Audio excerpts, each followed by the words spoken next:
कहानी शुरू होती है उस अनंत काल से जब सृष्टि का कोई अस्तित्व नहीं था और महाप्रलय का जल हर तरफ फैला था। ना ये धरती थी, ना आकाश, ना सूर्य, ना नक्षत्र। चारों तरफ सिर्फ घना अंधेरा था। भगवान विष्णु घोर योग निद्रा में लीन थे। ये योग निद्रा कोई साधारण नींद नहीं थी। ये स्वयं मां भगवती की एक महान शक्ति मां महामाया थी, जिन्होंने भगवान विष्णु को अपनी माया में लपेट रखा था। भगवान श्री हरि विष्णु की नाभि से उपजे एक विशाल स्वर्ण कमल के आसन पर सृष्टि के रचयिता चतुरानन ब्रह्मा जी आसीन थे। जहां एक ओर ब्रह्मदेव नए ब्रह्मांड को रचने की तैयारी कर रहे थे, वहीं दूसरी ओर श्री हरि विष्णु गहन योग निद्रा में लीन थे। और उसी अवस्था में उनके कानों में जमे कर्णमैल ने एक भयानक और अंधकारमय रूप लेना शुरू किया। नई सृष्टि की रचना से पूर्व इस ब्रह्मांडीय विकार का बाहर आना नियति में तय था। जन्म हुआ दो महाविनाशकारी शक्तियों का।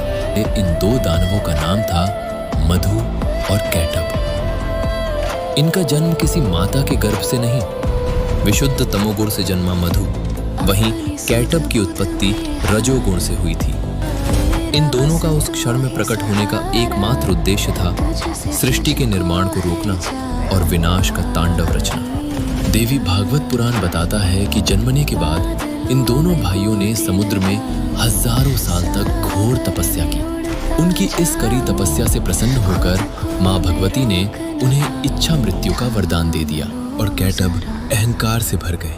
हे देवी, कृपया करके नारायण के नेत्रों, कानों और मस्तिष्क से बाहर आइए ताकि वे जागृत हो सकें और इन दुष्ट असुरों का नाश कर सकें।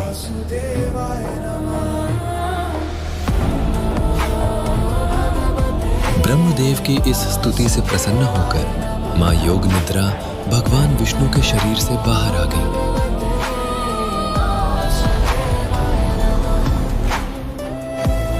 पूरे 5000 वर्षों तक ये भयंकर युद्ध बिना रुके चलता रहा।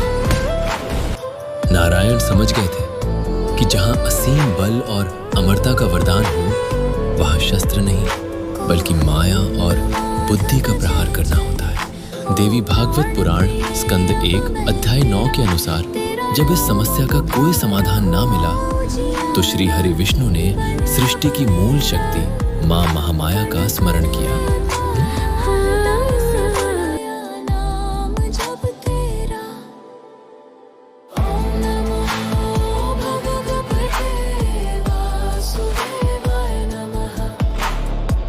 तो जब वेद ही सृष्टिकर्ता के हाथों में नहीं होंगे तो सृष्टि की रचना होगी ही नहीं।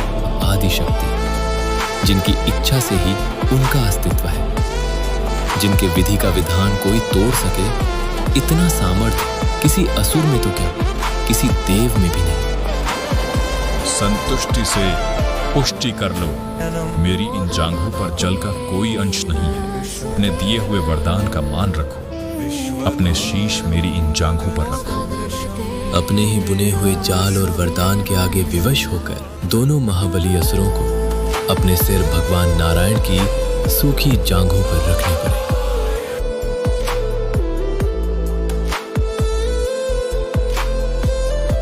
और एक ही झटके में उन दोनों अजय असुरों के सिर धड़ से अलग हो गए।